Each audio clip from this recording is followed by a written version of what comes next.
Salut, c'est Philippe. Aujourd'hui, on va continuer à parler de régulation, de réglage de ton installation. Et pour ce faire, on va parler de la sonde extérieure. Alors, qu'est-ce que la sonde extérieure? Eh bien, la sonde extérieure est un thermostat, on peut appeler ça un thermostat, qui envoie une information, c'est-à-dire l'information de la température extérieure à ta chaudière. Ensuite, cette information va être prise en compte par la régulation de ta chaudière, qui va déterminer par rapport à cette température une température de départ de chauffage de ton installation. Bien entendu, cette température va être déterminée par un réglage de base que l'on appelle loi d'Ohm, qui est en fait une courbe de chauffe. Alors ça, c'est la petite histoire qu'on trouve dans les livres, sauf que en pratique, ça ne se passe pas toujours comme on veut, ça ne se passe pas toujours comme ça. Alors quels vont être les petits soucis que l'on va rencontrer quand on va installer une sonde extérieure sur son installation? Eh bien, tout simplement, ça va être le réglage. Le réglage de la courbe de chauffe, comme je te disais tout à l'heure, qui est très minutieuse. Donc, alors, la courbe de chauffe se règle suivant le mode de chauffage que tu as. Si tu as une chaudière haute température, une chaudière à condensation. La température maximum de la courbe de chauffe ne sera pas la même. Le réglage ne sera pas le même, puisque les chaudières haute température, on va avoir une température maximum de 70-80 degrés. Et sur une chaudière à condensation, la courbe de chauffe aura une température maximum de 50 ou 60 degrés. 50 à 60 degrés. Donc c'est pas du tout pareil. Par contre, ça c'est un réglage de base que l'on va adapter à toutes les chaudières haute température et à toutes les chaudières à condensation. Jusqu'à là, tout se passe bien. C'est après qu'il va falloir être un peu plus vigilant, il va falloir que tu sois vigilant, puisque cette courbe de chauffe standardisée, cette courbe de chauffe de base, il va falloir que tu l'adaptes, il va falloir que tu la règles par rapport à ton installation de chauffage. Pourquoi? Parce que suivant ta région, suivant la température ambiante que tu auras demandé pour ton logement, et suivant la saison, c'est-à-dire si tu es en demi-saison ou en saison d'hiver, eh bien ton réglage sera totalement différent. C'est pour ça que ce réglage de courbe de chauffe va vraiment être personnalisé pour ton installation.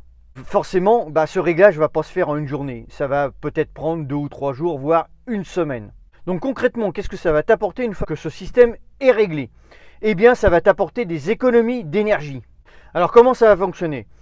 Je vais te prendre un exemple. Par exemple, le matin en hiver, il fait 0. Donc ta sonde extérieure envoie l'information à ta chaudière qui fait 0. Donc par rapport à cette température, si tu as ton thermostat d'ambiance qui est réglé à 20, ta chaudière va faire en sorte d'avoir une température de départ pour avoir 20 dans ton logement. Ça arrive que l'hiver, on monte de 5-6 degrés parce qu'il y a un rayon de soleil. Donc l'après-midi, par exemple, il fait 5-6 degrés.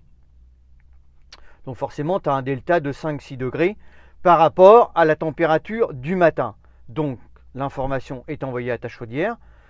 Et par rapport à cette température de 6 degrés, la chaudière va adapter son départ de chauffage, le départ de chauffage de ton installation pour atteindre 20 degrés de température. C'est-à-dire que ta température de départ de chauffage sera moins forte puisqu'il fera moins froid dehors, donc il y aura moins besoin de puissance de chauffe pour atteindre tes 20 degrés. Et c'est là que tu vas faire des économies en fait, parce que ta chaudière va s'adapter à la température extérieure pour envoyer moins de puissance au départ de ton chauffage, mais tout en gardant l'optique qu'il faut quand même 20 degrés dans le logement. Donc, tu atteindras toujours tes 20 degrés avec une température de départ de chauffage moins forte. Donc, c'est là que tu vas vraiment faire des économies. La sonde extérieure, elle sert à ça en fait. Uniquement à te faire des économies d'énergie. En aucun cas, elle ne sert vraiment à réguler la température ambiante de ton logement. Et c'est pour ça qu'il faut quand même garder son thermostat d'ambiance avec une sonde extérieure. Parce que ton thermostat d'ambiance, ça sera toujours lui qui pilotera ta chaudière. Ce sera toujours lui le pilote de ton installation, c'est-à-dire de ta température ambiante. C'est pour ça que je ne suis pas trop d'accord quand on me dit qu'on peut faire une régulation juste avec une sonde extérieure. Pourquoi? Parce qu'il y a trop de variations entre les saisons, de variations de température entre les saisons. Et en fait, il faudrait tout le temps en train de régler sa courbe de chauffe pour avoir vraiment la température adéquate pour le logement en fait. Donc très important d'avoir un thermostat d'ambiance avec une sonde extérieure. Tu peux te passer de sonde extérieure si tu as un thermostat d'ambiance, que pour moi, tu ne peux pas te passer de thermostat d'ambiance si tu n'as qu'une sonde extérieure. Peut-être que ça va fonctionner, mais ça va mal fonctionner. Donc en résumé, ce qu'on peut dire, la sonde extérieure, c'est bien, mais ça vient en complément d'un thermostat d'ambiance.